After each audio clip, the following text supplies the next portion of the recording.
Hello বন্ধু, আজকের recipe গমের চালের পায়েস।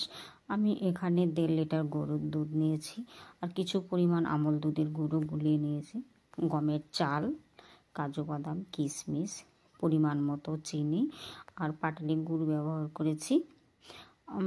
আমি এখানে সম্পূর্ণ দুধটাই কড়াইতে ঢেলে দিলাম।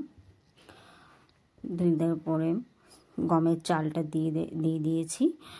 আমার চ্যানেলটি সম্পূর্ণই নতুন, আমাকে একটা লাইক, একটা কমেন্ট, শেয়ার করো, সাবস্ক্রাইব করে দিও।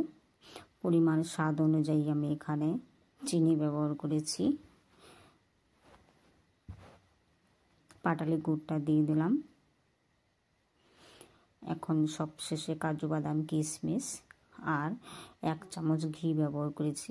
এইভাবে রান্না করে খেয়ে দেখবে, অবশ্যই ভালো লাগে খেতে। দেখতেও যেমন সুন্দর, খেতেও ঠিক ততটাই ভালো।